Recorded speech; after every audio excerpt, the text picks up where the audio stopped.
உன் நல்ல மனதிற்கு நல்ல விஷயம் ஒன்று கண்டிப்பாக நடக்கப் போகிறது. நீ என்மேல் கொண்ட பக்திக்கும் நம்பிக்கைக்கும் பலனாக உன் வாழ்வில் ஒரு நல்ல விஷயம் நடக்கப் போகிறது குழந்தையே. கடந்த மாதத்தில் பின்தங்கியிருந்த உன் வாழ்க்கை இப்போது முன்னேற்றம் பெறப்போகிறது. காத்திருப்புக்கு கைமேல் பலன் கிடைக்கப் போகிறது. இன்றிலிருந்து ஒரு மாதத்திற்குள் நல்ல மகிழ்ச்சியான நிகழ்வுகள் உன் வாழ்வில் நிகழும். நேர்மறை எண்ணத்தோடு வாழ்வை நடத்து. நடக்க வேண்டிய நிகழ்வுகள் தானாக நிகழும். தடைகள் அகலும். புது வழிகள் பிறக்கும். உடனே இந்த பதிவினை நீ 9 பேருக்கு பகிர்ந்துவிடு.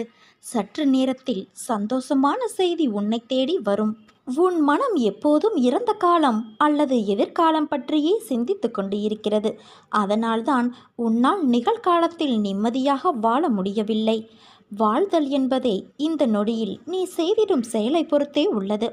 நீ உன் வாழ்வில் சகல வளங்களையும் பெற்று சீரும் சிறப்புமாய் வாழ வேண்டுமானால் சிலவற்றை நீ பின்பற்றத்தான் வேண்டும். உனக்கு தெரியாத ஒன்றை பற்றி எனக்கு தெரியும் என்று மற்றவர்களிடம் நீ காட்டிக்கொள்ளாதே. அதை கடைசி வரை தெரிந்து கொள்ளாமல் இருப்பதும் மிகப்பெரிய முட்டாள்தனம். சூழ்நிலையை உருவாக்க சமாளிக்க தெரிந்து கொள். ஏனென்றால் எந்த சூழ்நிலையானாலும் அதை கையாள தெரியவில்லை என்றால் உன்னால் தோல்விகளை தவிர்க்க முடியாது. உன் வெற்றிக்கு நீ மட்டுமே காரணம் என்றும், ஆனால் அதே தோல்வியுற்றால் அதற்கு பிறரையும் மற்ற சூழ்நிலைகளையும் காரணம் காட்டுவது மிகப்பெரிய தவறு. வாழ்க்கையில் நிம்மதி மகிழ்ச்சி உனக்கு வேண்டும் என்றால் வாழ்க்கையில் உதவிய அனைவருக்கும் அன்பையும் நன்றியையும் வெளிப்படுத்து. இந்த மனநிலை உனக்கு நிம்மதியை அள்ளித்தரும். கடின உழைப்பு, அர்ப்பணிப்பு, சூழ்நிலைகளை அணுகும் முறைகள், விடாமுயற்சி, பொறுமை, கடைசி வரை போராடும் தன்னம்பிக்கை இவையெல்லாம் உன் வெற்றிக்கான படிகள். என் வார்த்தைகள் மீது நம்பிக்கை வைத்து நீ செயல்படு. நிச்சயம் நல்லதே நடக்கும்.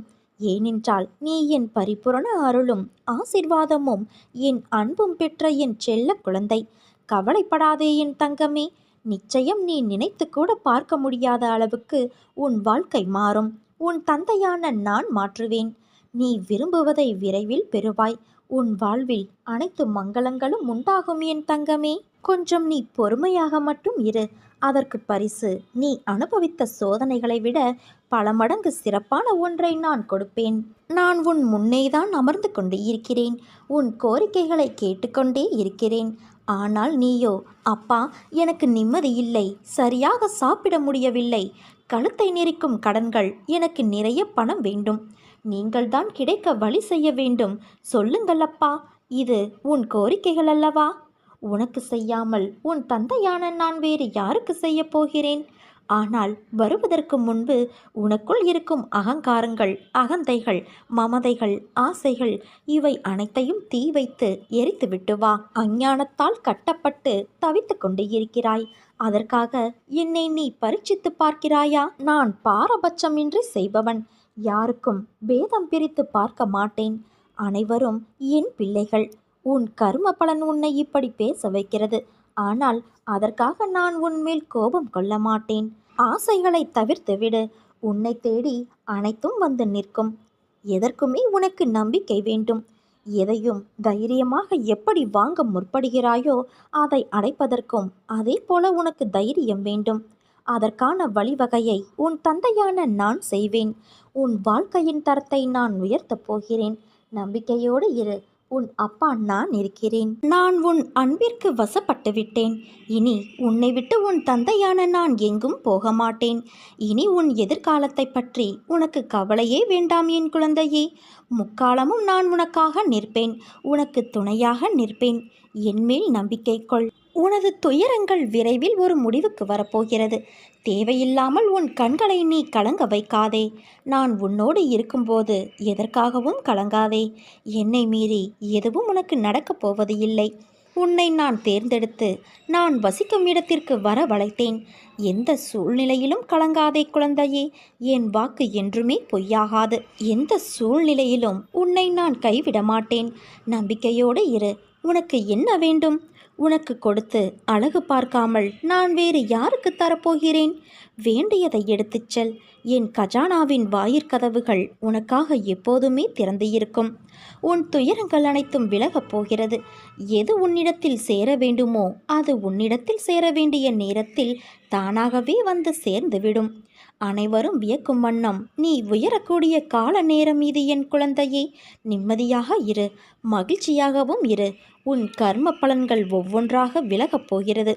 வாழ்க்கையில் பெயர், புகழ், பெரும் செல்வந்தர்களின் மத்தியில் நீயும் பெரும் செல்வந்தராக திகழப் போகிறாய். மற்றவர் மத்தியில் நீ உயரப் போகின்றாய். உன்னை இன்று வழிநடத்தி செல்லும் ஆசான் நான்.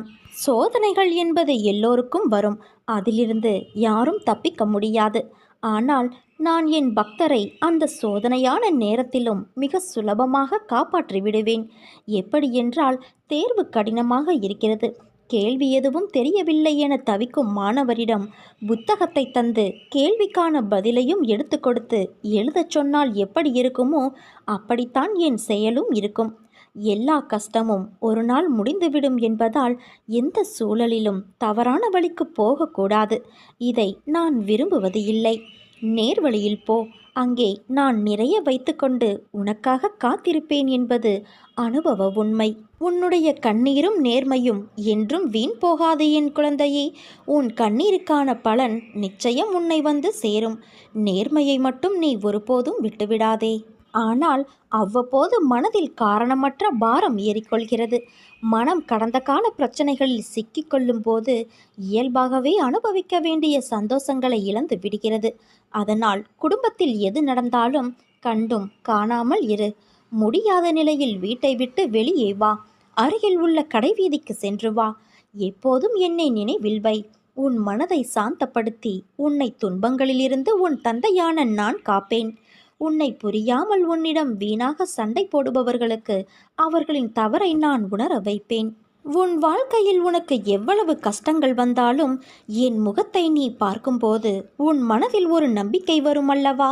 அந்த நம்பிக்கைதான் உனக்கு எல்லாமே கை கொடுக்கப் போகிறது. இன்று உன்னுடைய பிரார்த்தனைகளை உன் தந்தையான நான் என் மனதார ஏற்றுக்கொண்டேன். உன் பிரார்த்தனைக்கான பலனை நீ விரைவில் அடைவாய். உன் உருகிய மனதோடு என்னை ஒருமுறை அப்பா என்று அழைத்துவிடு. நீ யாராவது ஒருவருக்கு ஒரு பொருளை பயன்படுத்துவதற்கு கொடுத்தால் அந்த பொருளை அந்த நபர் பயன்படுத்திவிட்டு கொடுக்கும் பொழுது அந்த பொருள் நீ கொடுத்தது போலவே நன்றாக இருந்தால் நீ அப்பொழுது என்ன நினைப்பாய்? அந்த நபர் மீது உனக்கு ஒரு நம்பிக்கை வரும். அந்த நம்பிக்கை எப்படி என்றால், அந்த நபருக்கு நீ திரும்பவும் அவர் கேட்கும் பொருளை கொடுக்க முன் வருவாய். அப்படித்தானே? அதே அந்த நபர் உன் பொருளை பழுதாக்கியோ அல்லது சேதப்படுத்தியோ உன்னிடம் திரும்ப கொடுத்தால் உனக்கு அவர் மீது எண்ணம் என்ன தோன்றும்? அந்த நபர் திரும்ப எத்தனை முறை கேட்டாலும் நீ எந்த பொருளையும் கொடுக்க மறுப்பாய். அப்படித்தானே? ஒவ்வொரு மனிதனுக்கும் இடையிலேயே இப்படிப்பட்ட நம்பிக்கை சார்ந்த செயலாற்றம் இருக்கும் பொழுது இறைவனிடம், பிரபஞ்சத்திடம் கேட்கும் எந்த ஒரு பிரார்த்தனைக்கு எவ்வளவு நம்பிக்கை சார்ந்த செயல்முறை தேவை? பிரபஞ்சம் உன்னிடம் கொடுத்த காற்று, நீர், உணவு, உணர்ச்சி, நிலம் ஆகியவற்றை அது கொடுத்தது போலவே அவற்றை அதன் தன்மை மாறாமல் நீ இதுவரை கொடுத்து இருக்கிறாயா? அல்லது கொடுக்க முயற்சியாவது எடுத்து இருக்கிறாயா? தனித்தனியே ஒவ்வொரு மனிதனுக்கும் இந்த பிரபஞ்சம் மேலே குறிப்பிட்ட எல்லாவற்றையும் பயன்படுத்த கொடுத்தது. ஆனால் நீ அவற்றையெல்லாம் எப்படி திரும்ப கொடுத்திருக்கிறாய்? கொஞ்சம் சிந்தித்துப்பார். கொடுத்ததையெல்லாம் சேதப்படுத்தி வைத்து இருக்கிறாய். அதனால்தான் உன் பிரார்த்தனையோ அல்லது உன் வேண்டுதலோ இறைவனிடம் ஏற்றுக்கொள்ள மறுக்கப்படுகிறது. உன் சுய சிந்தனையில் உனக்கு என்றைக்கு இறைவன் கொடுத்ததை நாம் சரியாகத்தான் பயன்படுத்தி இருக்கிறோம் என்று உணர்கிறாயோ அன்று உனக்கு நீ கேட்கும் பதில் கிடைக்கும். இதுவும் நம்பிக்கை சார்ந்ததுதான். அந்த நம்பிக்கையே இறை நம்பிக்கை. உன் சுற்றுச்சூழல் நன்றாக இருந்தால் நீயும் நோய் நொடியில்லாமல் நன்றாக இருப்பாய். நீ உண்ணும் உணவையும் அருந்தும் நீரையும் சுவாசிக்கும் காற்றையும் சுத்தமாக இருக்க கவனி. சேதப்படுத்திவிட்டு திரும்பவும் உனக்கு புது வாழ்க்கை கேட்டால் படைப்பின் சக்தி எப்படி கொடுக்கும்? பிரபஞ்ச கூற்று அனைத்துமே இறைவனின் படைப்பு. அன்பு குழந்தையே, உனக்கும் எனக்கும் இடையே உள்ள பந்தத்தை வார்த்தைகளால் வர்ணிக்க முடியாது. நான் என்னையே மறந்து தியான நிலையில் இருக்கும் தருவாயிலும் கூட உன்னை மறக்க முடியாமல் உன் தந்தையான நான் இருக்கிறேன். ஒருவரும் உன் வாழ்க்கை பயணத்தை புரிந்து கொள்ளப் போவது இல்லை. நீ இங்கு வாழ்வது உன் வாழ்க்கையை வாழத்தானே தவிர ஒவ்வொருவரும் உன்னை புரிந்து கொள்வதற்காக அல்ல. இதை முதலில் நீ புரிந்து கொள். என் தங்கமே, எந்த ஒரு சூழ்நிலையிலும் பட்டினியாய் மட்டும் நீ இருக்காதே. பட்டினியாக இருப்பது நல்லதல்ல.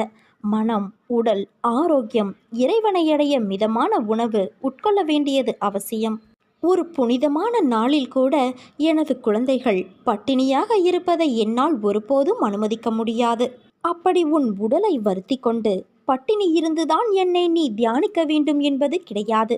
என் குழந்தையான உனக்கு செய்யாமல் வேறு யாருக்கு நான் செய்ய போகிறேன்? நம்பிக்கையோடு இரு, நல்லதே நடக்கும்.